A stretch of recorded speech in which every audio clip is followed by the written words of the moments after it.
C'est important parce que ça veut dire que même si on est petit, notre parole peut être écoutée. Aujourd'hui, nous sommes à la Cité universitaire à Paris et se tient notre Assemblée générale, l'Assemblée générale 2025 du Comité français de l'UNICEF. Comme chaque année, il y a le temps statutaire pendant lequel nous avons la présentation de nos bilans. Et puis c'est aussi un temps où on prend du sens.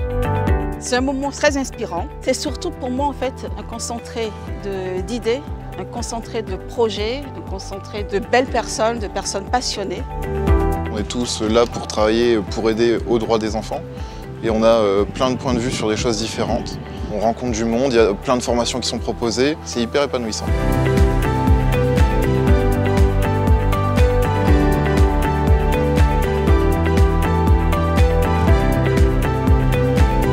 J'ai eu le plaisir de venir parler aujourd'hui à l'AG, de Madagascar d'une part parce que c'est une très grande et belle île, mais fort méconnue malgré les besoins énormes qu'elle peut connaître.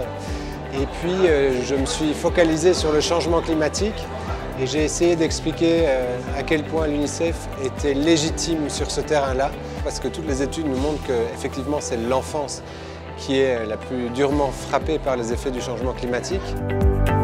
En cette année 2025, l'UNICEF a largement contribué à sensibiliser les enfants et les jeunes au climat. Ce sont encore plus de 100 000 enfants qui ont participé à une idée cette année sur la thématique du climat et le prix UNICEF de littérature jeunesse a atteint un record de 40 000 enfants votants.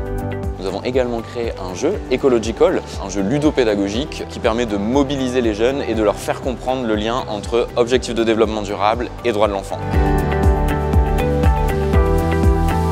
Je pense qu'il y a un avant et un après AG quand on est bénévole et qu'on participe à ce type d'événement. Parce qu'il y a une effervescence, il y a une émulsion, il y a le fait de se dire que je fais partie d'une communauté, de la famille tous UNICEF. On a une diversité de profils de bénévoles engagés. Je crois que la personne la plus jeune dans cette Assemblée Générale a 10 ans. Je ne connais pas l'âge de la personne la plus âgée, mais en tout cas c'est une sacrée mixité. C'est des rencontres où on l'a fait vivre, on l'a fait vivre sur ce temps d'Assemblée Générale, mais on l'a fait vivre aussi au quotidien dans nos comités bénévoles. Et c'est ça qui est plaisant, c'est de se dire qu'on n'est pas juste une association de jeunes, on n'est pas juste une association de retraités, on est une association où chacun et chacune qui s'engage pour les droits de l'enfant agit ensemble pour le bien commun.